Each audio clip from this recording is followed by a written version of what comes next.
ये बहुत पुरानी कहानी है। राजा महाराजाओं के जमाने की है। एक सम्राट का छोटा बेटा बड़ा उपद्रवी था। सम्राट की कोई बात ना सुनता, बहुत शैतानी करता और वो सम्राट बड़ा ही क्रोधी था। एक दिन अपने बेटे की शैतानियों से तंग आकर उसने अपने बेटे को घर से निकाल दिया। सम्राट के मंत्री उसे कहीं दूर छोड़कर आ गए। उस वक्त सम्राट का बेटा मात्र 8 साल का था। अब उस बच्चे के लिए बड़ी मुश्किल हो गई। अब राजा का बेटा अगर राजा ना रह जाए तो उसे और कोई कला तो आती ही नहीं है सिवाय भीख मांगने के। वो उतनी छोटी सी उम्र में भीख मांगने लगा और करता भी क्या, छोटा बच्चा था वो। धीरे धीरे समय अपनी रफ्तार के साथ चलता रहा और बहुत वर्ष बीत जाने के बाद उसे स्मरण ही ना रहा कि वो कभी राजकुमार हुआ करता था और महलों में सुख सुविधाओं में रहा करता था। याद रखना भी दुखदाई था, इस बात को भूल जाना ही अच्छा था, वरना दर दर की ठोकरें खाना, गिड़गिड़ाना, भीख मांगना, लोगों की दुत्कार सहना, ये सब उस बच्चे के लिए सहना बहुत मुश्किल हो जाता अगर वो ये याद रखता कि मैं राजकुमार हूँ। हमारे मन की एक खूबी होती है, वो हमारी स्मृतियों को बदलता रहता है। जीवन की परिस्थितियों के मुताबिक परिवर्तन होता रहता है। जो लोग अपनी स्मृतियों से जुड़े होते हैं वो जीवन में कभी आगे नहीं बढ़ पाते, क्योंकि उनकी स्मृतियां उन्हें पीछे खींच कर ले आती हैं। धीरे धीरे काफी समय बीत गया और सम्राट का वो बेटा अब बड़ा हो चुका था। दूसरी तरफ उसका पिता यानी कि सम्राट अब बूढ़ा हो गया था। कोई 75 साल की उसकी उम्र हो गई थी।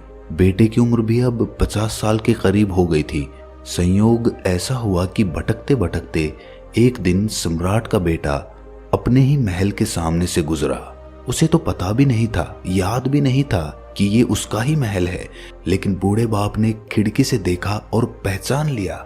अपने मंत्रियों और दरबारियों को साथ लेकर उसके पीछे भागा कि इसे पकड़ो, ये भिखारी, ये तो मेरा बेटा है। वृद्धावस्था में बाप का क्रोध भी समाप्त हो चुका था। युवावस्था में ताकत होती है, जवानी की शक्ति होती है, भयंकर क्रोध होता है, लेकिन वृद्धावस्था में खून ठंडा पड़ चुका था। पुत्र के प्रति वो नाराजगी जा चुकी थी और वो उसका इकलौता बेटा भी था, इस राज्य का उत्तराधिकारी था और बाप अब बूढ़ा हो चुका था। मरने के दिन करीब आ गए थे। उसने अपने बेटे को बहुत ढूंढा था, लेकिन वो कहीं पर भी मिला नहीं था। संयोग की बात थी कि वो महल के सामने से भीख मांगते हुए निकल रहा था।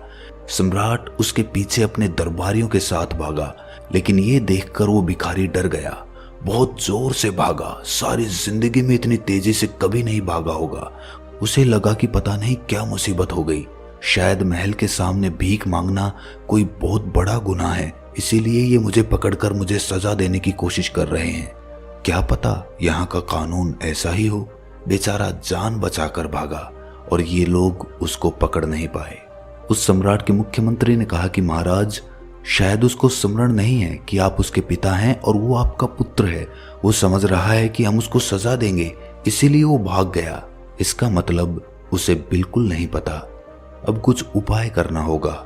उसे कैसे बताएं कि वो राजपुत्र है, इस राज्य का अधिकारी है। सम्राट तो ये सुनकर रोने लगा और कहा कि कहीं से भी मेरे बेटे को मेरे लिए वापस लेकर आओ। मंत्रियों ने कहा कि महाराज, आप धीरज रखना, आप एकदम से उसको नहीं बताना कि वो आपका बेटा है। हम लोग धीरे धीरे उसे फुसलाने की कोशिश करेंगे, क्योंकि इतनी बड़ी बात है, वो यकीन नहीं कर पाएगा। क्या पता पागल हो जाए, डर जाए, सोचे कि पता नहीं कौन सी चाल चल रहे हैं ये लोग। धीरे धीरे उसकी खोज की गई। एक साधारण सिपाही उसे जाकर मिला और कहा, सम्राट के यहाँ एक सफाई करने वाले की जरूरत है। अगर तुम ये नौकरी करना चाहो तो तुम ये काम कर सकते हो। उस भिखारी को ये बात सही लगी। उसने सोचा कि भीख मांगने से अच्छा तो नौकरी कर लेना है, पर सफाई करनी उसको आती नहीं थी। ये बात उसने सिपाही से बताई, पर सिपाही ने कहा कि कोई बात नहीं, हम समझा देंगे, उसमें कौन सी बड़ी बात है, सफाई तो कोई भी कर सकता है। और उसके बाद वो भिखारी सफाई कर्मचारी के रूप में उस महल में काम करने लग गया। कोई महीना भर काम करने के बाद उसे उसी महल में माली के रूप में बगीचे में काम मिल गया। वरिष्ठ माली ने उसको कुछ सिखा दिया कि ऐसा करना है, पौधों में ऐसे पानी देना है, कटाई कैसे करनी है पौधों की, और अब उस भिखारी का अपने ऊपर कुछ विश्वास बढ़ने लगा था कि मैं राजमहल के बगीचे का माली हूं। भीतर कुछ गरिमा भी पैदा हुई, कुछ आत्मसम्मान पैदा हुआ। कुछ दिनों के बाद उसे दरबान का कार्य दे दिया गया। अब तो कभी कभी सम्राट बगीचे में घूमते हुए मुस्कुराकर उसकी तरफ देखते, उसे बहुत अच्छा लगता। कभी कभी सम्राट उसकी पीठ भी थपथपा देते कि तुम बहुत अच्छा काम कर रहे हो। तब तो कहना ही क्या, वो फूला नहीं समाता। 2 महीने बाद उसको मुख्य दरबान बना दिया गया, महल के खजाने का दरबान। अब तो उसकी शान बहुत बढ़ गई थी। धीरे धीरे कदम दर कदम उसको फुसलाने की कोशिश की जा रही थी। वो खजाने का दरबान बन गया, वहां की चाबी उसके पास ही रहने लगी। अब अपनी ही नजरों में खुद का आदर बढ़ने लगा था। उसे लगा कि मेरी कुछ योग्यता तो है, कुछ तो है मुझ में, जो मुझे इस खजाने का खजांची बना दिया गया है। फिर एक दिन उसे मंत्रिमंडल में शामिल कर लिया गया। अब तो कहना ही क्या, वो राजा के सलाहकारों में से एक हो गया था। उसे अपनी किस्मत पर भरोसा ही नहीं आता था। और एक दिन प्रधानमंत्री ने कहा कि मैं बहुत बूढ़ा हो गया हूँ, मेरी उम्र हो गई है और हिंदू धर्म की प्रथा के अनुसार अब मैं ये पद छोड़ना चाहता हूँ और संन्यास्त होना चाहता हूँ, और मैं अपनी जगह इस योग्य उम्मीदवार को प्रधानमंत्री बनाने की सिफारिश करता हूँ। सम्राट ने मंजूरी दे दी कि ऐसा ही किया जाए। उस भिखारी को भरोसा तो ना आता था कि मेरा भाग्य इतना अच्छा कैसे हो सकता है, मुझ में ऐसा कौन सा गुण है जो ये लोग देख पा रहे हैं। कभी कभी शक भी होता था, लगता था कि जरूर मैं कोई गुणवान आदमी हूँ, तभी तो मुझे प्रधानमंत्री बना दिया गया। अब तो राजा के पास आना जाना काफी बार होता था। एक दिन में 2-4 बार कुछ सलाह मशविरा करना होता और राजा बड़े सम्मान के साथ उसके सामने पेश आते थे। राजमहल के सभी लोग उसे बड़ा प्रेम और सम्मान देते थे। एक दिन सम्राट ने उससे कहा कि मेरा कोई बेटा नहीं है और मैं तुम्हें पुत्रवत देखता हूँ और तुम्हें अपने राज्य का उत्तराधिकारी बनाना चाहता हूँ। तुम्हारे नाम वसीयत लिखना चाहता हूँ। सोचो उस भूतपूर्व भिखारी पर क्या गुजरी होगी। कहाँ 2-2 पैसे के लिए, सूखी रोटी के लिए भीख मांगता फिरता था और आज सम्राट बनने का मौका मिल गया था। और फिर एक दिन सम्राट ने उससे कहा कि अब वक्त हो गया है, मैं थक गया हूँ और अब मैं भी आध्यात्म में डूबना चाहता हूँ। अब तुम राजपाट संभालो। उस दिन से वो भिखारी उस राज्य का सम्राट बन गया।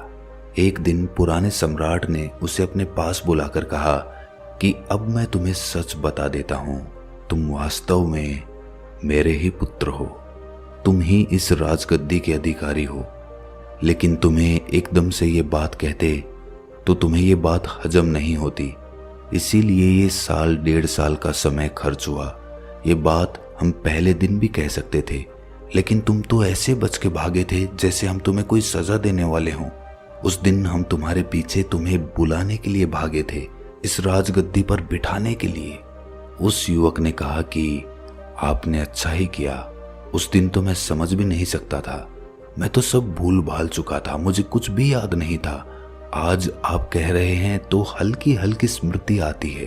राजमहल की दीवारों को देखकर, खिड़की दरवाजों को देखकर लगता है कि पहले भी कभी देखे हुए हैं। साफ साफ नहीं लेकिन धुंधली धुंधली स्मृति आती है। जब वो युवा सम्राट बन गया, गद्दी पर बैठ गया, सम्राट घोषित हो गया, इसके बाद भी उसको रात को कभी कभी सपने आते थे। वो भीख मांगने लगता था अपने सपनों में। लंबे समय तक, कोई 4-5 दशक उसी भांति उसने जीवन जिया था। दिन में तो सम्राट हो जाता, रात में फिर सपनों में भिखारी हो जाता।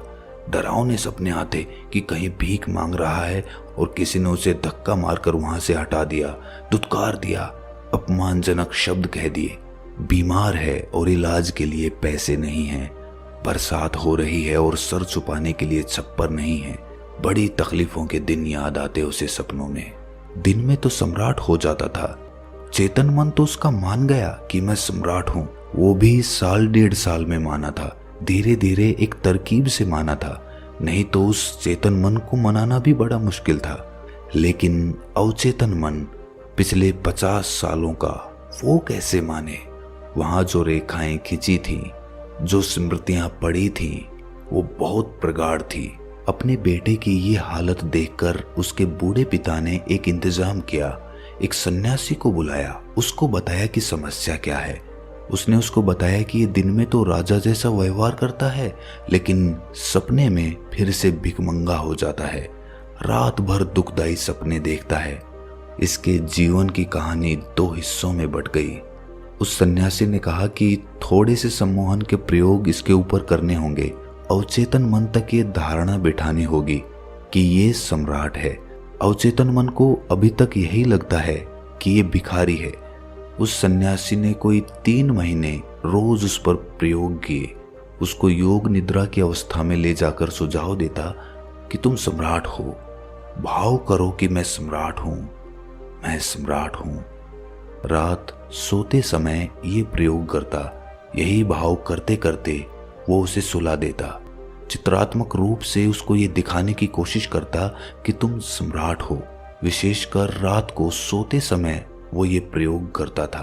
क्रमशः धीरे धीरे ये धारणा उसके भीतर बैठती गई और सम्राट होने की धारणा भिखमंगे होने से ज्यादा मजबूत हो गई। कोई 2-3 महीने का समय लगा, तब जाकर अवचेतन मन के वो पुराने सपने समाप्त हो गए। सुनने में ये कहानी विचित्र लगे, लेकिन हम सब की यही कहानी है। हम सब परमात्मा स्वरूप हैं। हमारी आत्मा स्वयं ब्रह्म है, लेकिन हम भूल गए हैं और लंबे समय तक भूले होने की वजह से एक साधारण इंसान अपने आप को समझने लगे हैं। आज कोई तुम्हें कहे कि तुम ही परमात्मा हो तो स्वीकार करना मुश्किल हो जाएगा। तुम हंसने लगोगे, तुम इसे मजाक समझोगे, क्योंकि हमारा अवचेतन मन अपने आप को एक साधारण इंसान समझने लगा है। हमारा चेतन मन तो जानता है कि कण कण में परमात्मा बसता है, हर आत्मा ब्रह्म स्वरूप है, लेकिन फिर भी कोई हमें कहे कि तुम परमात्मा हो तो ये हमें मजाक लगता है। क्यों? क्योंकि हमारा अवचेतन मन उसको स्वीकार नहीं कर सकता। अगर हम योग निद्रा में जाकर कुछ प्रयोगों के माध्यम से अपने अवचेतन मन में कोई भी धारणा स्थापित कर लें, किसी भी तरह की धारणा, जो भी हम अपने जीवन में पाना चाहते हैं, आनंद, खुशी या फिर धन दौलत या कामयाबी, सफलता, कुछ भी, अगर योग निद्रा में जाकर ये प्रयोग किया जाए तो कोई भी काम, कोई भी सफलता बड़ी आसानी से प्राप्त की जा सकती है। बिस्तर में जाने के बाद और सोने से पहले, जब हम आधी निद्रा में होते हैं, जब हमारा दिमाग बड़ी ही आसानी के साथ सम्मोहित किया जा सकता है, उस वक्त अगर हम अपने दिमाग में ये मंत्र दोहराते रहें कि जो मैं करना चाहता हूँ वो मुझे करना है, या जो भी हम हासिल करना चाहते हैं उसे मंत्र की भांति उस सम्मोहन वाली मनोदशा में हम दोहराते चले जाएं, तो कुछ हफ्तों के प्रयोग के बाद ही हमारा जीवन एकदम से परिवर्तित हो जाएगा। आप इस प्रयोग को जरूर आजमाएं, और अगर अवचेतन मन के बारे में आपको और भी जानकारी लेनी है तो कमेंट सेक्शन में कमेंट्स करके जरूर बताएं। अगर आप चाहेंगे तो आगे भी हम अवचेतन मन के प्रयोगों पर अपनी वीडियोस बनाते रहेंगे। तो कैसी लगी ये कहानी आपको कमेंट सेक्शन में ज़रूर बताना, और अच्छी लगी हो तो इस चैनल को सब्सक्राइब करके नोटिफिकेशन बेल को ज़रूर प्रेस कर देना, क्योंकि हम ऐसी ज्ञानवर्धक कहानियाँ आपके लिए लाते रहते हैं। तो आज के लिए इतना ही, मिलते हैं अगली कहानी में। तब तक के लिए अपना ख्याल रखें।